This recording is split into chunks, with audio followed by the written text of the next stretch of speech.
Muy buenas tardes a todos y todas. Les damos la bienvenida a la conferencia vespertina en el marco de las jornadas académicas que ahora lleva por título Enfoques actuales de la educación superior en México. Agradecemos la participación de docentes de nivel medio superior, superior y posgrado. Mi nombre es Norma Moy y estaré apoyando en la moderación de esta conferencia. Les pedimos de favor que mantengan su micrófono en silencio.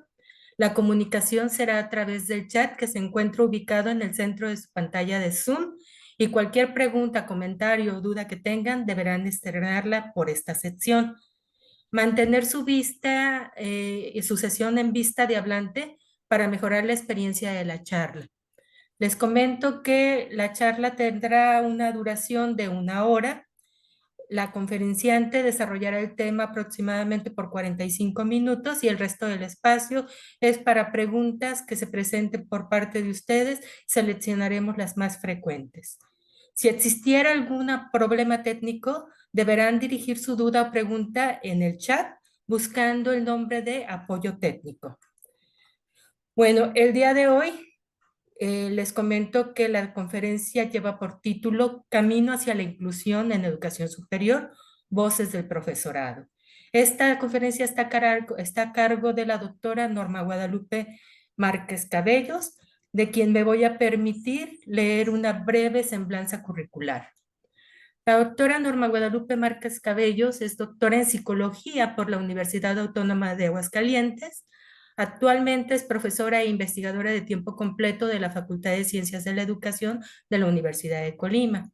Está adscrita al cuerpo académico Culturas, Políticas y Procesos Educativos. También es miembro del Sistema Nacional de Investigadores e Investigadoras Nivel 1 y tiene reconocimiento de perfil PRODEP. Se ha desempeñado como docente en los programas académicos de la licenciatura en Educación Especial y la maestría en Intervención Educativa de la Facultad de Ciencias de la Educación. También labora como directora del USAER 17 de los Servicios de Apoyo a la Educación Especial de la Secretaría de Educación y Cultura. Es autora de artículos científicos, capítulos de libro y coautora de libros en temas relacionados con educación inclusiva. También ha participado en formación docente y atención a las altas capacidades cognitivas y discapacidad. Les recomendamos que googleen el nombre de la doctora Márquez para que puedan tener acceso a su productividad, ya que hay artículos muy interesantes y la charla que presentará el día de hoy tiene que ver con un artículo que ella publicó y que, como les comentábamos ayer, es también interesante escuchar desde la perspectiva del profesorado cómo se maneja y se apropia el término de inclusión. Muchas gracias, doctora Márquez. La dejo para que inicie su conferencia. Muchas gracias. Gracias por la invitación. Es un gusto estar aquí esta tarde con ustedes. Y bueno, me voy a permitir proyectar la presentación.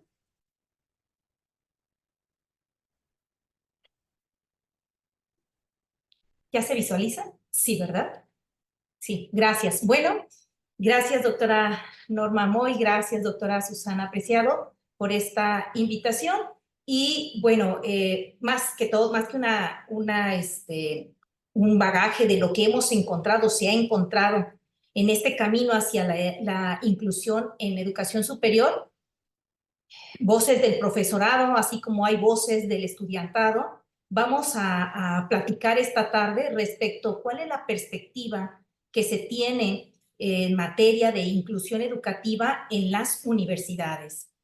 Y bueno, me voy a permitir primero hacer como este reconocimiento, este recorrido de los postulados que se tienen en torno al camino que se ha realizado para una educación para todas y para todos.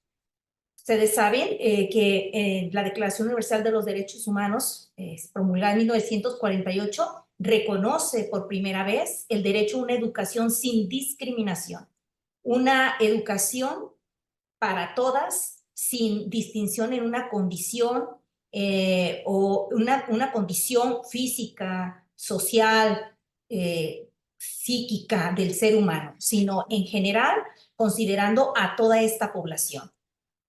Fue el parteaguas la Declaración Universal de los Derechos Humanos, para promover posteriormente encuentros internacionales donde México se suma a, a estos marcos de acción, a estas declaraciones, y se promueve una convención sobre la discriminación en la educación en 1960, que prácticamente sus postulados fue prohibir la discriminación en la educación y promover la igualdad de oportunidades para todas y para todos. Y cuando hablamos para todas y para todos es niños, niñas, adolescentes, jóvenes, adultos, adultos mayores, ¿no? Entonces, desde 1960 se ha impulsado erradicar esta discriminación en el ámbito educativo como en otros ámbitos. Pero en materia de educación es que ya está por escrito esta convención y que ha sido un referente para posteriores márgenes legislativos. Más tarde, que hasta la fecha sigue estando vigente en muchas de las acciones que se promueven hoy día en la Agenda 2030, se publica la Declaración Mundial de una Educación para Todos. Esta Declaración Mundial fue un parteaguas en el ámbito educativo, porque por primera vez toma y centra su atención en la educación, en esa educación donde considera a la discapacidad, donde considera al trastorno, para reconocer una educación donde permita satisfacer las necesidades básicas de aprendizaje. ¿Cuáles son estas necesidades básicas de aprendizaje? La lectura, la escritura, el cálculo, pero también se comprueba que esa necesidad básica de aprendizaje va mucho más allá de unos contenidos curriculares, sino también el tener un hogar, el tener una familia, el tener derecho a la salud, el tener derecho a un reconocimiento. Entonces, este camino hacia la satisfacción de las necesidades básicas para aprender engloba todos estos principios.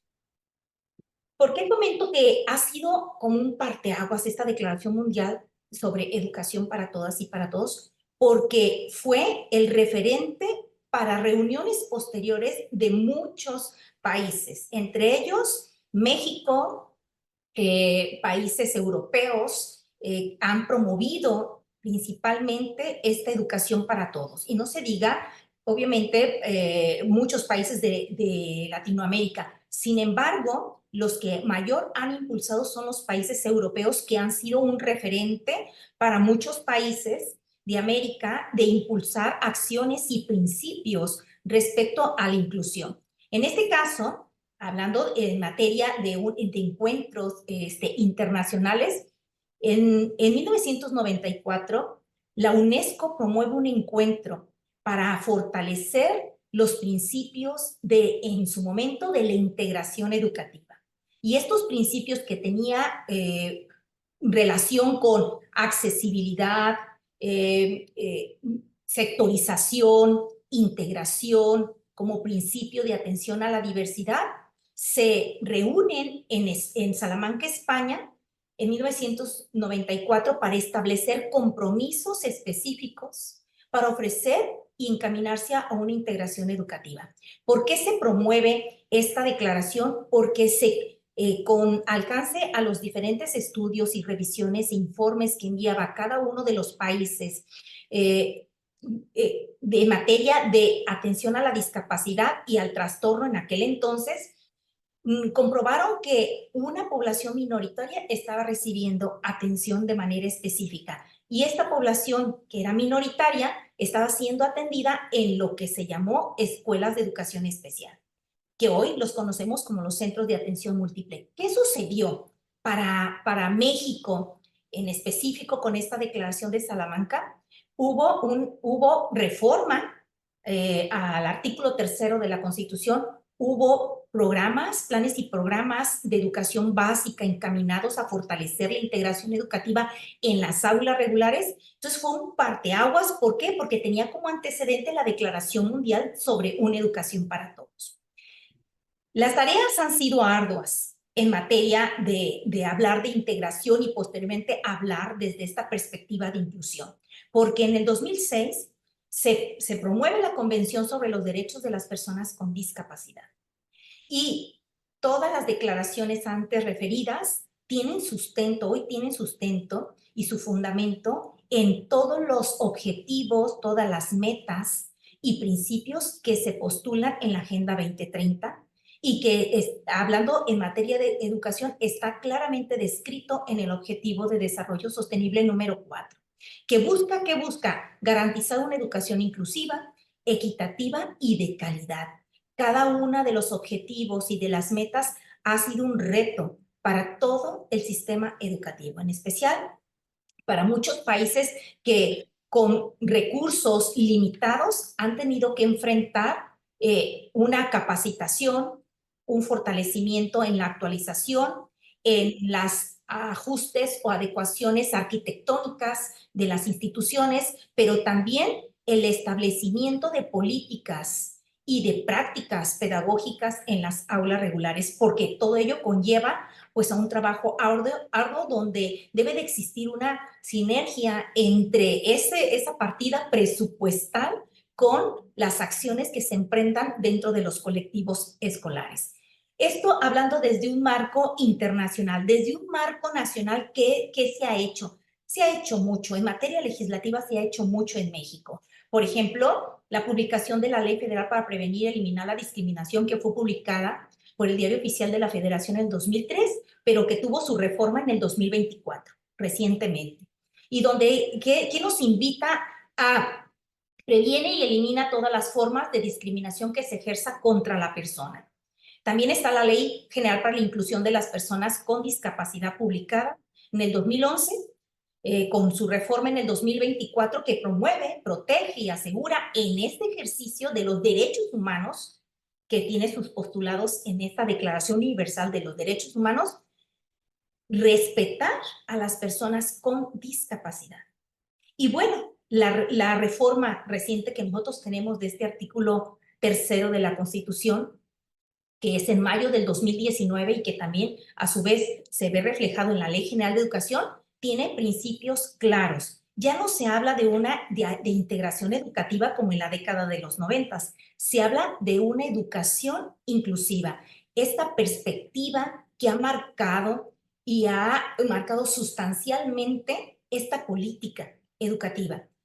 Tiene sus principios este artículo 3 de la Constitución. Por ejemplo, señala que debe ser laica, gratuita desde educación inicial hasta educación superior.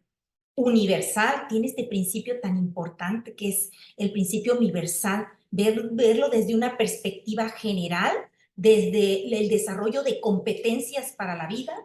Debe ser inclusiva, debe ser intercultural, integral y principalmente debe de fortalecer el desarrollo cognitivo, social, psicomotor del ser humano. Por tanto, debe ser de excelencia. Antes se hablaba de calidad, hoy se habla de excelencia en las prácticas educativas, en la oferta de planes y programas de estudio y obviamente en esa excelencia para garantizar esa promoción, es el egreso y el egreso de todos los niños, niñas, adolescentes y jóvenes y adultos que así deseen ingresar al ámbito educativo. Y bueno, esta Ley General de Educación que prioriza principalmente lo que comentaba hace un momento, el acceso, la permanencia, la participación y el aprendizaje para todas y para todos. Se ha hecho bastante. Ustedes podrán identificar que hay un marco internacional, hay un marco nacional, incluso también hay un marco local. Cada estado ha propiciado su propia legislación en materia de discapacidad, en materia de la neurodiversidad. Pero, ¿qué básicamente podemos referir cuando hablamos de este nivel educativo que es educación superior? La Ley General de Educación en su artículo 47 refiere fomentar la inclusión, la continuidad, el egreso oportuno de estudiantes inscritos en educación superior. Ha sido un gran reto. Ha sido un gran reto, ¿por qué? Porque no todas las instituciones de educación superior tienen las condiciones deseables para poder garantizar esta continuidad y este egreso oportuno de todas y de todos los que ingresan, ¿verdad? Señala la legislación que se deben de establecer mecanismos de apoyo académico y económico que responda a estas necesidades y características de la población. Estamos en el camino en materia legislativa, porque aún todavía hay bastantes instituciones de educación superior que no tienen las condiciones o no generan los contextos favorables o no generan ese entorno inclusivo para garantizar el ingreso, la permanencia y el egreso de esta población, que lo vamos a ver más adelante en este sentido. Y bueno, ¿qué nos dice la Ley General de Educación Superior, publicada en el 2021? Dice en su artículo 6, debemos de garantizar los ajustes razonables, y esto ha sido un tema de discusión en esos espacios de diálogo que se generan inclusive en las jornadas académicas, en esos espacios de diálogo de las academias, de las instituciones, de las facultades, de las escuelas. ¿Por qué? Porque carecemos en muchas de las ocasiones de información, de capacitación y de las condiciones para realizar los ajustes razonables, que son modificaciones y adaptaciones necesarias e importantes que requiere nuestra población estudiantil para garantizar su permanencia, pero también su egreso. Estos ajustes razonables no necesariamente deben imponer una carga desproporcionada o indebida, sino se debe de analizar y apropiarse ese currículum y el conocimiento de ese currículum para realizar esos ajustes razonables. ¿En qué? Garantizar entonces ese gozo, por supuesto, o ejercicio en igualdad de condiciones para todas y para todos. No todos requieren de ajustes razonables, no todos los alumnos y alumnas requieren este tipo de ajustes razonables. No por presentar una condición de discapacidad o de neurodiversidad vamos a pensar en un ajuste razonable. Muchas veces el ajuste razonable tiene que ver con un ajuste arquitectónico, una adecuación arquitectónica, y no necesariamente tiene una relación estrecha con el currículum o con la dotación o el mecanismo de diseñar tecnología adaptada o de proponer material diverso que le permita acceder a ciertos aprendizajes en el alumno. Pero también está el artículo 8, que señala la igualdad de oportunidades, que garantiza entonces este acceso a la educación superior sin discriminación, en el sentido de un reconocimiento a la diversidad. Qué importante es generar las condiciones en el proceso de admisión. Es relevante porque estaremos entonces estaremos haciendo valer el derecho a esta educación desde su proceso de admisión, desde su ingreso. Y el artículo 10 refiere este enfoque inclusivo.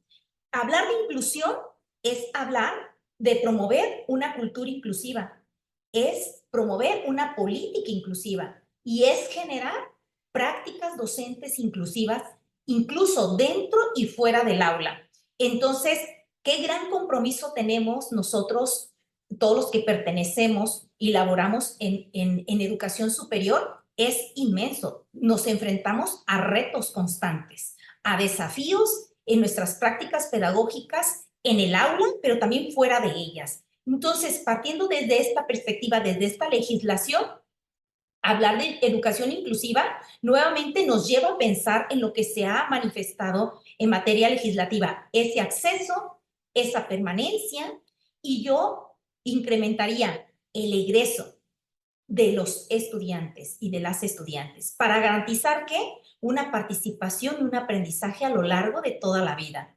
¿Qué necesitamos hacer? ¿Qué nos implica la educación inclusiva? Implica, primero, identificar y eliminar barreras para el aprendizaje y la participación. Estas barreras para el aprendizaje y participación las encontramos en los contextos donde se desenvuelve el alumno y la alumna. Es decir, está relacionada con políticas, con instituciones y estas culturas y estas prácticas que nosotros ejercemos como profesorado, pero también que se ejerce desde la parte directiva, pero también desde la parte administrativa, pero también desde los servicios que ofrece esta institución educativa. Entonces, ¿a qué nos conduce la educación inclusiva? Conduce a generar mecanismos y acciones para garantizar este derecho a la educación. El doctor Tony Booth y el doctor Mel Ainsworth propusieron desde el año 2000 una guía para la educación inclusiva, que esta guía ha tenido 3 ediciones. La última edición, la última revisión que hizo el doctor Tony Booth y Mel Ainsworth es en el 2015, que ellos promueven garantizar esta educación inclusiva a través de 3 dimensiones. Esa dimensión desde las políticas, desde las culturas y desde las prácticas pedagógicas. Si hacemos un análisis de lo que se ha hecho en materia de estas 3 dimensiones en nuestro país, podemos identificar que en materia de política ya están, ¿verdad? ¿En qué? Está escrito en el artículo 3º de la Constitución, está toda la legislación, las leyes que acabamos de mencionar, y obviamente ahora falta concretizarla en las aulas, donde desde las prácticas pedagógicas. Pero para las prácticas pedagógicas, ¿qué se requiere? Primero, que el profesorado esté capacitado, actualizado en materia de educación inclusiva y que se apropie entonces de estrategias diversificadas para poder satisfacer de esta manera las necesidades educativas que enfrenta la población, que no solo la población que presenta una discapacidad o una neurodiversidad, sino todas y todos en diferentes circunstancias. Entonces, cuando hablamos de cultura, nos hacen partícipe a todas y a todos en todos los espacios comunes en los que nosotros nos desenvolvemos. Generar entornos inclusivos nos lleva a propiciar una cultura inclusiva, el respeto a la diversidad de nuestros estudiantes, en la diversidad, en la forma en cómo aprenden, cómo lo aprenden, cómo se comportan, en ese bagaje producto de los diferentes estilos de crianza o de las diferentes experiencias en las que han vivido, nos hace generar, en ese respeto nos hace generar culturas inclusivas. Y bueno, ahí está la Guía para la Educación Inclusiva, que tiene una traducción en varios idiomas y que aún sigue promoviéndose y respaldada por la UNESCO. El doctor Gerardo Echeita señala que hay una tensión dialéctica en la educación inclusiva.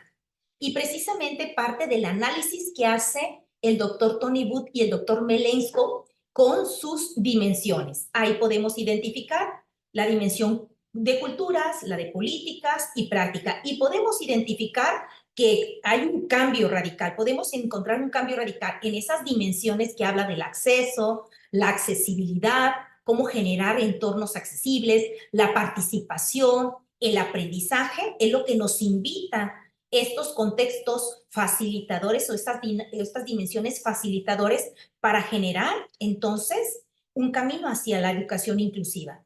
Pero ¿por qué señala el doctor Echeita respecto que hay una tensión dialéctica? Porque no en todos los entornos educativos podemos encontrar fortalezas en esas culturas o en esas políticas o en esas prácticas, porque podemos identificar que hay segregación aún, que hay marginación, maltrato, menosprecio, incluso eso origina abandono escolar, deserción escolar, fracaso escolar. Entonces, por eso que hay una tensión dialéctica, y esa tensión dialéctica es producto de instituciones que no llevan un camino hacia un proceso de inclusión, que no se han generado condiciones para promover la inclusión, que no se han generado los espacios de discusión, las capacitaciones, las actualizaciones,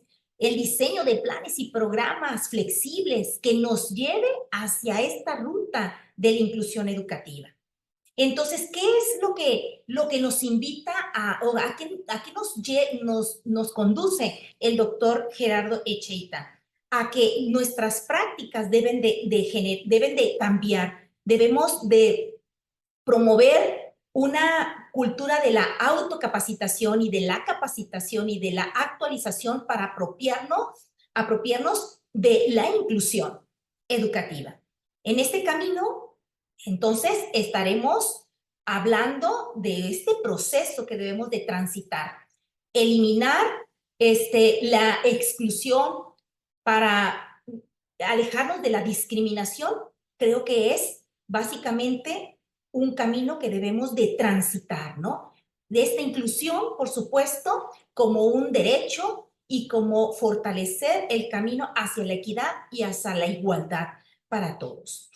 Y bueno, en materia de lo que se ha investigado en torno a esas voces del profesorado, que ha sido un tema muy discutido y que muchos han hecho estudios relacionados a cuál es la perspectiva que se tiene respecto a la inclusión educativa del profesorado en educación básica, educación media superior y superior, pero en este caso en educación superior, han sido voces diversas y voces que básicamente nos lleva a reflexionar y también a ocuparnos de la importancia de generar mecanismos y estrategias para transitar este camino.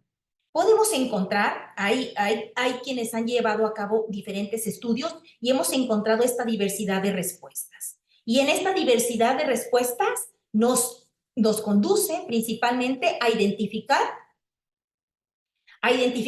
que es importante construir, pero también reconstruir dinámicas del proceso de aprendizaje y enseñanza. ¿A partir de qué? De este principio de equidad y de igualdad. ¿Qué es construir? Generar condiciones. ¿Qué es reconstruir?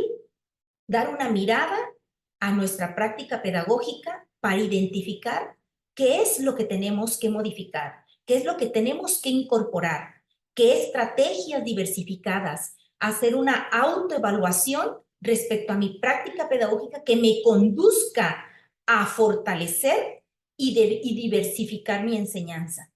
Pero también una mirada hacia lo que hemos encontrado, se ha dado una mirada a la implementación de ajustes razonables. Hay quienes en los discursos que nos ofrecen, hay quienes no conocían, nunca habían escuchado la palabra de razonables y hay quienes se han dado a la tarea de manera primitiva hacer ajustes razonables.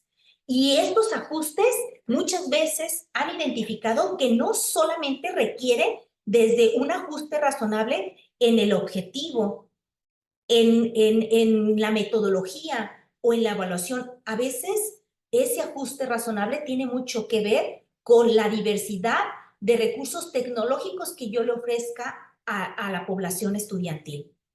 Tiene mucho que ver en ocasiones en una metodología que en el momento de que agrupo a ciertos alumnos para llevar a cabo mi actividad, con eso se puede solventar para que todas y todos aprendan. Y no es que todos y todas queramos aprender el mismo ritmo, llevemos el mismo ritmo de aprendizaje, no, sino que darle a cada uno lo que le corresponde, dependiendo de su condición. Y esto, hablar de cada uno, lo que nos corresponde es pensar en ajustes razonables, es pensar en un diseño universal para el aprendizaje cuando hablamos de diversificar la enseñanza.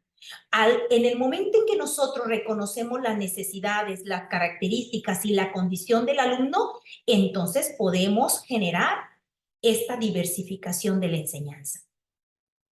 También señalan la importancia de generar entornos inclusivos y entornos inclusivos dentro, fuera del aula, incluso en el contexto donde se encuentra situada la institución. Generar entornos inclusivos es permitir el acceso y la permanencia de toda la población.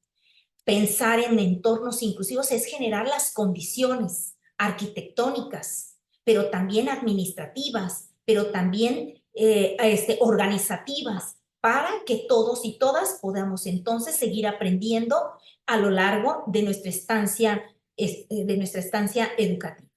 También la importancia han señalado de promover políticas y culturas y prácticas inclusivas. Políticas en los mecanismos, en manuales, en documentos que permitan tener una ruta crítica de cómo transitar en el momento en que se recibe a un alumno o una alumna que presenta una condición de discapacidad o de neurodiversidad. Entonces, eso nos va a permitir apropiarnos de estrategias, pero también saber por dónde caminar o dónde recurrir. La importancia también han señalado del equipamiento de una diversidad de materiales didácticos y tecnología adaptada, producto de la participación que ha tenido la Universidad de Colima en el proyecto MUSE y en el proyecto Entender, que fueron financiados por la Unión Europea y que muy atinadamente la Universidad de Colima participó en estos proyectos. Se generó la compra de tecnología adaptada y de materiales didácticos, pero ¿cuántos de nosotros sabemos que existen estos materiales en algunas facultades? Es muy poco el profesorado y es lo que ellos nos manifiestan, dónde están esos materiales, la importancia de generar un directorio de recursos, y eso es interesante y que ha sido uno de las aportaciones que ha tenido este profesorado de estas investigaciones. ¿Por qué?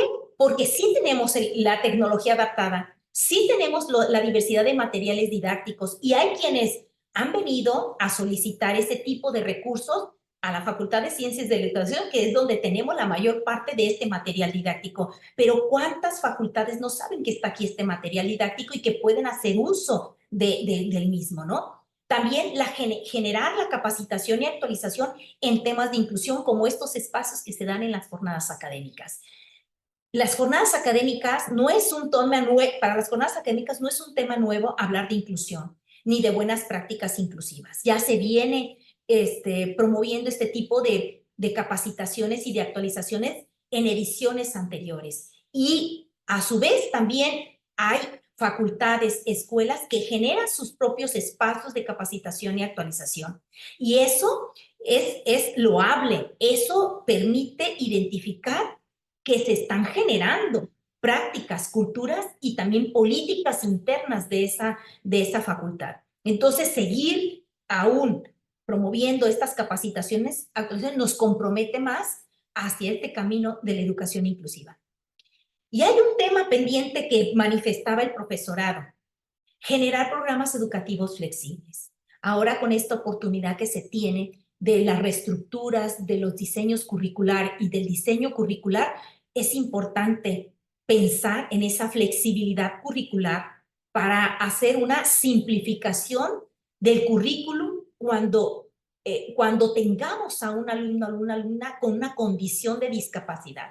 Y pensamos muchas veces en la discapacidad intelectual, que hemos tenido experiencia de realizar los ajustes necesarios y simplificar principalmente este currículum para personas con discapacidad intelectual. Entonces, dejar por escrito en los programas educativos es que sea flexible y que tenga esa posibilidad de ajustes será muy importante. Entonces, creo que ahí es donde tenemos una gran tarea de generar entonces programas flexibles.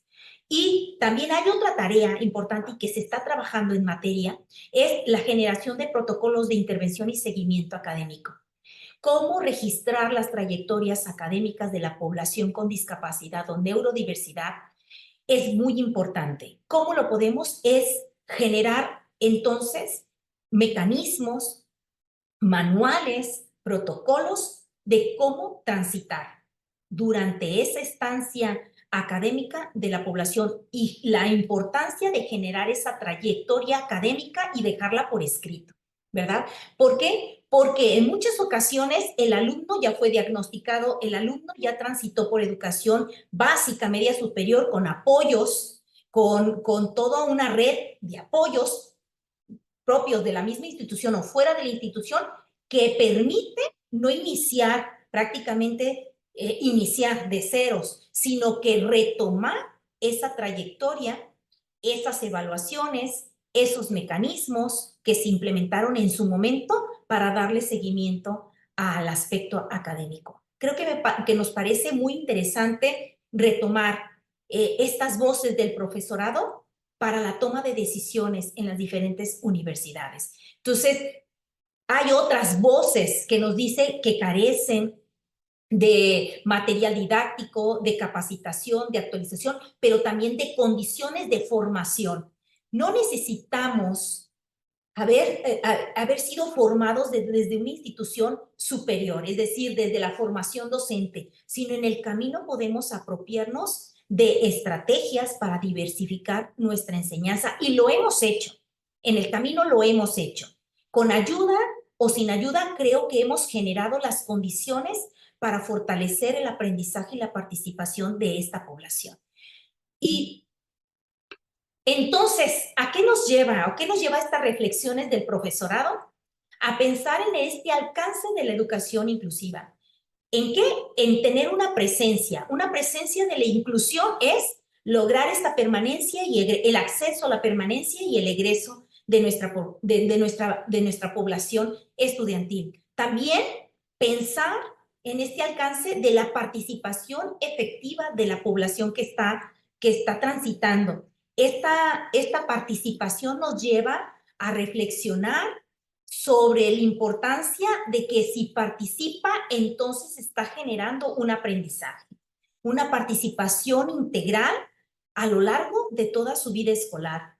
Pero también lo que comentaba hace un momento, pensar en esas trayectorias educativas completas, porque tenemos registro de población estudiantil que hay una deserción escolar porque las condiciones no son las idóneas, no son las adecuadas, porque a veces se carece entonces de estos ajustes razonables para que ellos puedan seguir transitando sobre su vida escolar.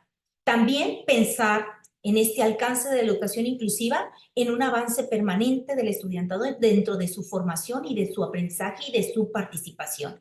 ¿Qué va a garantizar la educación inclusiva? Garantizar las competencias para la vida del estudiantado, generar las condiciones para que ellos en un mediano plazo o en un largo plazo puedan desempeñarse en un ámbito laboral y puedan entonces participar en todas esas dimensiones en las que se desenvuelve el ser humano. Entonces es pensar, ¿verdad?, en su formación y en su aprendizaje a lo largo de la vida. Y reflexionar también que la educación inclusiva nos conduce a reconocer y valorar esta diversidad escolar que hoy tenemos en las aulas y que hoy nos implica, por supuesto, pues muchos retos y muchos compromisos. Para construir entonces universidades inclusivas es identificar y eliminar esas barreras para el aprendizaje y la participación, que se dan ¿dónde? En los contextos, ¿verdad? Y que en muchas ocasiones esa barrera es mi actitud como profesora o como profesor. Y no tiene nada que ver con un currículum y no tiene nada que ver con un ajuste o una adecuación arquitectónica. Tiene que ver en muchas ocasiones por mi actitud. Y que es ahí donde tenemos que erradicar, que apostarle a generar una actitud propositiva, ver la inclusión como una oportunidad de crecimiento colectivo, más que verlo como un problema. Entonces, ¿qué nos va a garantizar la eliminación de las barreras? Nos va a garantizar una formación integral, inclusiva y multicultural y pluricultural también le hablaríamos. También brindar seguimiento especializado a quienes lo requieran y se está haciendo ese seguimiento especializado. Aquí se está realizando, tenemos población con discapacidad de neurodiversidad que se ha canalizado a las dependencias internas que tiene la universidad y de esa forma se trabaja de manera colaborativa, garantizando que obviamente, pues nuevamente hablar de esa permanencia y garantizar en un mediano plazo ese acceso. Garantizar entonces este seguimiento especializado para identificar esas necesidades específicas, pero también nos implica que desplegar acciones que favorezcan el desarrollo de capacidades y disminuir esas desigualdades que hoy tenemos, esas desigualdades físicas, sensoriales, comunicativas, socioculturales, de género o de cualquier índole que atente contra la dignidad humana. Entonces, ¿cómo caminar hacia una educación inclusiva? Pues nos implica nuevamente muchos desafíos. Podemos seguir construyendo, estamos construyendo universidades inclusivas, estamos en el camino, pero aún falta muchas cosas que hacer y es en los retos en los que nos enfrentamos como docentes, ¿no?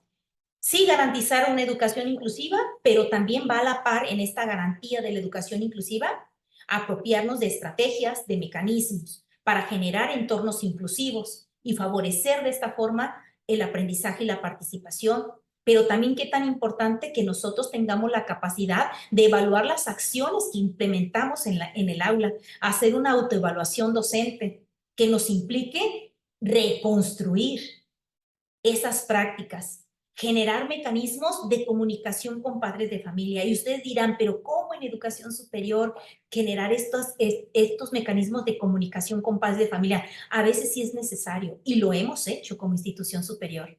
Hemos hecho y generado este puente de comunicación con padres y de familias porque se requiere crear y formar redes de apoyo para garantizar, y vuelvo a ser muy reiterativa, la permanencia y el egreso de nuestra población. Implementar actividades de recuperación, de fortalecimiento del aprendizaje. Lo hacemos. Tenemos una semana de recuperación y fortalecimiento del aprendizaje. Sin embargo, no tenemos que esperar hasta el final del semestre. Tenemos que hacerlo de forma permanente, buscar los mecanismos, buscar los espacios para generar e implementar estas actividades. Pero también algo que me parece a mí muy relevante e importante, la autocapacitación y la formación docente. Debemos de tener una formación permanente, porque hoy tengo un alumno con discapacidad intelectual, pero mañana puede ser que yo tenga a un alumno con discapacidad visual, pero pasado puede ser que tenga un alumno con algún trastorno del espectro autista, ¿verdad? Y entonces, ¿qué me va a implicar? Estar en una formación permanente. Promover, ¿por qué no?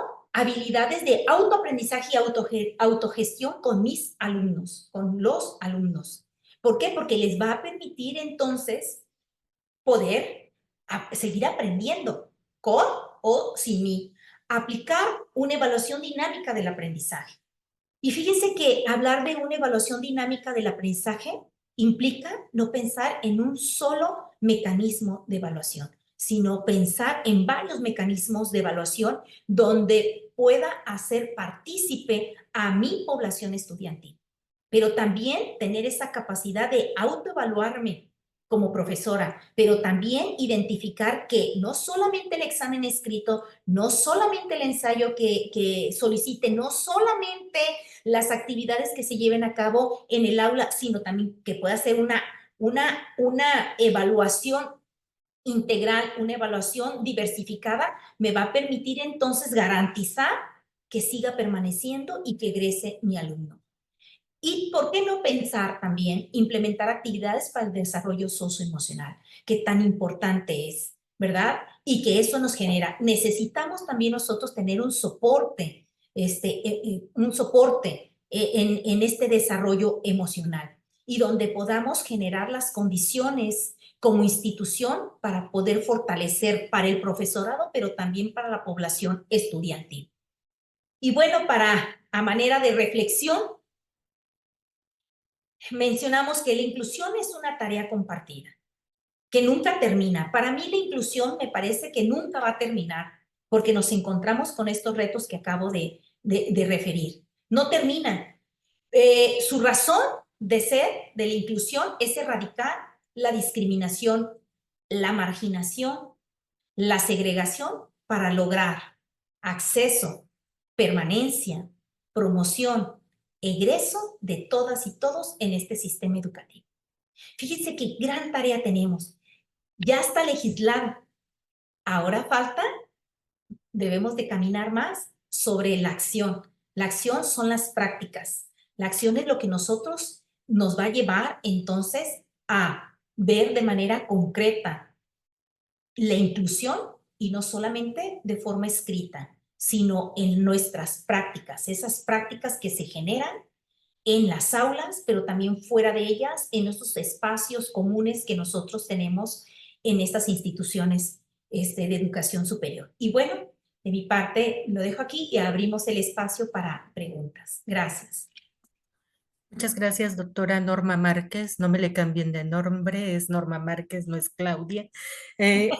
La primera pregunta es de la doctora Susana Preciado. Dice, qué interesante esta charla. Me gustaría si puedes dar algunos ejemplos en los que has participado para la construcción de la universidad inclusiva. Claro que sí. Bueno, algunos ejemplos han sido varias acciones que se han implementado. Hemos tenido la participación, incluso desde la Facultad de Ciencias de la Educación, en participar en trayectos formativos para el IUBA, para la Facultad de Mercadotecnia, para la Facultad de Turismo, para la Facultad de Pedagogía, entre otras facultades que por ahí se van. Pero generar estos espacios de diálogo ha sido enriquecedor, porque nos da la oportunidad de escuchar al profesorado, cuáles son sus necesidades que tiene también el profesorado en el marco de esta educación inclusiva. Y nos lleva a pensar, ya tiene al estudiante, a la estudiante en el aula, ¿y ahora qué sigue, no? Y ahora qué sigue en materia de cómo generar o cómo implementar ajustes razonables, cómo generar mecanismos para implementar estrategias diversificadas, ¿verdad? Porque tenemos población, grupos de 30 o 35 estudiantes y que no, mi práctica pedagógica no va a estar focalizada en el alumno que tiene una neurodiversidad o discapacidad, sino debe de estar focalizada en todos y cómo satisfacer las necesidades de todas y todos ha sido un gran reto. Entonces, estos espacios de diálogo que se ha tenido con ellos ha sido muy enriquecedor porque también nos permite identificar cuáles son esas necesidades para generar trayectos formativos, ¿verdad? Y esa generación de trayectos formativos, pues son estas charlas y estos espacios donde ustedes nos invitan a participar, pero también hemos participado de manera conjunta también con la doctora Norma Moy en acompañar, asesorar y orientar al profesorado de manera muy particular en casos donde se requiere de una mayor atención porque implican hacer ajustes o simplificar un currículum, que no es sencillo simplificar un currículum. Es un ejercicio donde se tiene que hacer en colectivo para identificar qué asignaturas son las que se tendrán que eliminar o qué asignaturas tendrán que recibir algún ajuste razonable. Entonces, se ha tenido la oportunidad de generar estos espacios de diálogo que ha sido muy enriquecedor. La siguiente es Alma Dávila, pregunta, ¿cómo se puede generar una trayectoria académica de estudiantes neurodiversos? Principalmente porque ella comenta que no se proporciona información de quiénes son por cuestiones de confidencialidad. ¿Se lleva a cabo en el plantel o en la universidad este trabajo de trayectoria académica? Y Sí, alguien que les pueda asesorar en este aspecto. sí. Las trayectorias académicas, desde mi punto de vista, las tiene que generar la misma facultad donde está inscrito el alumno. Se tiene que generar esa trayectoria, hacer registros puntuales de las acciones implementadas a implementar a un mediano plazo de implementar, tiene que registrarse desde las facultades. Y sí, si bien hace unos momentos comentábamos que están dependencias de la universidad que contribuyen en este aporte de las trayectorias académicas. Es decir, un ejemplo, se tiene una vinculación con la CUAP. La CUAP sí, efectivamente, resguarda los datos sensibles, pero también está la posibilidad de que el profesorado, la coordinación académica, iniciando por la parte directiva, pueda tener acceso a esa información porque contribuye entonces a la generación y al diseño de los ajustes razonables.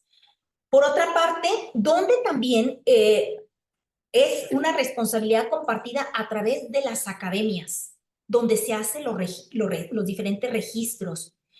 Y si se tiene un acercamiento con padres de familia, se deja por escrito en las minutas, en ese portafolio del alumno. Un ejemplo de ello, nosotros, como Facultad de Ciencias de la Educación, tenemos un portafolio del alumno para casos especiales. ¿sí? Casos especiales que requieren de una atención específica. Y ahí se conforma su trayectoria académica. Qué interesante sería, y ha sido, yo creo que es una gran tarea que nosotros tenemos también como institución, es generar una vinculación con la Secretaría de Educación para poder tener acceso a lo trabajado, construido desde educación básica, cuando nos llega a media superior o cuando ya lo tenemos en educación superior.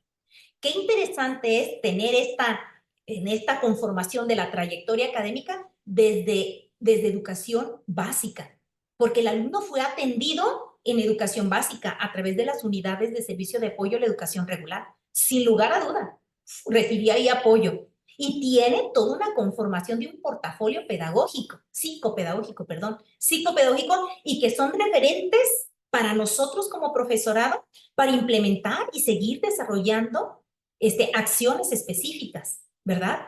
Y que a lo mejor nos ahorraríamos una tarea ardua de volver a evaluar, de iniciar un proceso de evaluación, porque nos implicaría entonces una revaloración de lo que ya se ha realizado, ¿verdad?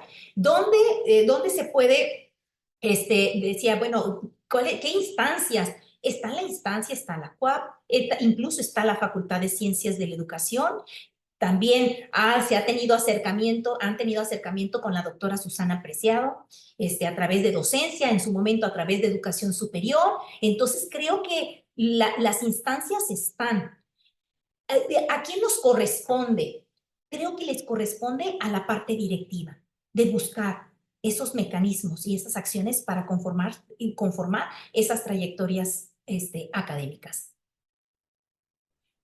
Varias de las preguntas que se están haciendo, ya creo que algunas ya tuvieron su respuesta. De todas maneras, le vamos a hacer llegar a todas las preguntas a la doctora Norma Márquez para que en un momento determinado pueda dar respuesta. La doctora Carmen Silvia Peña te felicita y dice, esta pregunta sí está difícil. Desde tu perspectiva, ¿en qué medida crees que la universidad, principalmente estudiantes y profesorado, estamos practicando la inclusión real en prácticas cotidianas y no solo centrándonos en lo arquitectónico? Bueno, desde mi perspectiva y desde la experiencia que he tenido participar en trayectos formativos con el profesorado de diferentes facultades o bien donde nos hacen esa atenta invitación, desde mi perspectiva puedo enmarcarlo que estamos en el camino. Así podemos encontrar buenas prácticas docentes que sin tener ningún recurso, en muchas ocasiones, porque los he escuchado sin tener ningún recurso de material concreto, han podido solventar su práctica pedagógica desde este marco de una diversificación. ¿Por qué? Porque buscan, se autocapacitan, generan, preguntan, están atentos a las necesidades, a las características de la población. Y entonces ellos mismos generan sus propias estrategias, incluso hacen ajustes razonables sin caer en cuenta que se llaman ajustes razonables. Y es bien interesante porque dice, es que yo he hecho A, B, C y D. Y entonces le digo, es que eso es un ajuste razonable. Entonces, ¿en serio? Sí. Oh, para mí es muy sencillo, pero ya están generando los espacios, ¿verdad? Ya están generando ese espacio de aprendizaje en el alumno. Pero también, siendo honesta, me he encontrado con profesorado renuente, con una actitud poco proactiva para generar entornos inclusivos, donde sus prácticas siguen siendo pensar que el alumno debe seguir el ritmo del docente. Es decir, se piensa en una enseñanza homogénea, no heterogénea, ¿sí? Entonces eso, híjole, ha sido retador, incluso cuando estamos en estos espacios de diálogo, porque no existe esta apertura o esta disposición para implementar y experimentar en el diseño de un ajuste razonable, ¿no? O generar entornos inclusivos. Entonces, muchas veces nos dicen, es que mi asignatura no se puede, porque debe de enseñarse tal cual. Y va a ver, vamos generando los espacios, vamos identificando cómo se puede hacer este ajuste. ¿Acaso usted tendrá que hacer ajuste en el contenido? No. Entonces, ¿dónde estará el ajuste en su metodología, profesor? Si usted implementa esta y esta, entonces puede garantizar el aprendizaje y participación del alumno. Yo concluyo que estamos en el camino. Y así como nuestra diversidad escolar, como le llama, son diversos, también encontramos este profesorado diverso, que en el camino vamos aprendiendo. ¿Cuál es la necesidad? Perdón, más bien, nos genera una necesidad entrarle en el camino de la educación inclusiva, ¿verdad? Porque estamos aquí y tenemos al alumno. Entonces, creo que estamos en el camino. Sí, algunas de las preguntas te piden que si puedes dar algunos ejemplos de ajustes razonables. No sé si con lo que ya comentaste en este momento se puede cubrir esa pregunta o quieras puntualizar algo más acerca de ellos. La doctora Guillermina Chávez te pide hacer esa parte, un ejemplo. Sí, gracias. Por ejemplo, hay varios tipos de ajustes razonables. De hecho, podemos considerarlos desde cuando hablamos de pictogramas, cómo elaborar pictogramas. Hay quienes sí requieren o no requieren los pictogramas. Podemos hacer un ajuste razonable en el currículum. ¿Qué del currículum?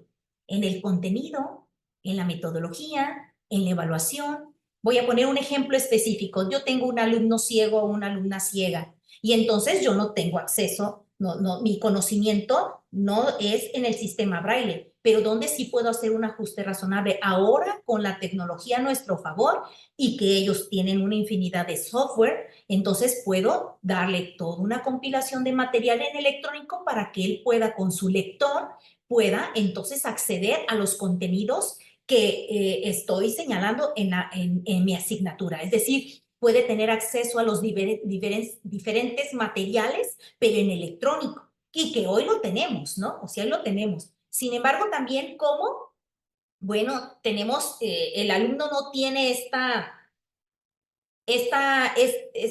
este material o esta tecnología adaptada, pues entonces puedo recurrir a la instancia donde tienen la impresora en braille y entonces imprimir en braille.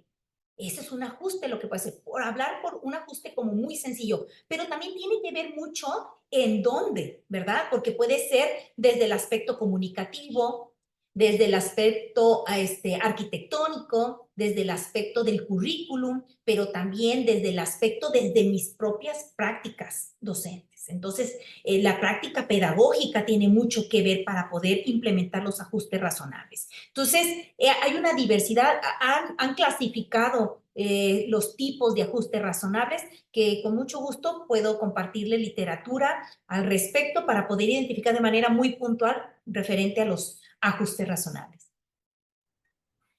Muchas gracias, doctora Norma. Por cuestiones de tiempo, vamos a compartir con ella de las preguntas. Hay dos diapositivas que presentó la doctora Norma Márquez, que es un programa de formación en inclusión. Entonces, las tomaremos muy en cuenta y aquí está la doctora Susana que la puede comprometer a desarrollar ese tipo de estrategias porque creo que es muy necesaria por todos los comentarios y preguntas que se están haciendo sobre estrategias, sobre cuestiones éticas, sobre derechos humanos, que se pueden ir planteando desde este programa de formación. Son dos diapositivas que más me marcó ella como rutas críticas que creo que pueden ayudar a esta parte. Vamos a proyectar, por favor, la constancia que se le va a hacer llegar a la doctora Norma Márquez y agradecemos su participación tanto de quienes nos acompañan o nos acompañaron el día de hoy. La Universidad de Colima otorga la presente constancia a Norma Guadalupe Márquez Cabellos por impartir la conferencia Camino hacia la Inclusión en Educación Superior, Voces del Profesorado, como parte de las jornadas académicas.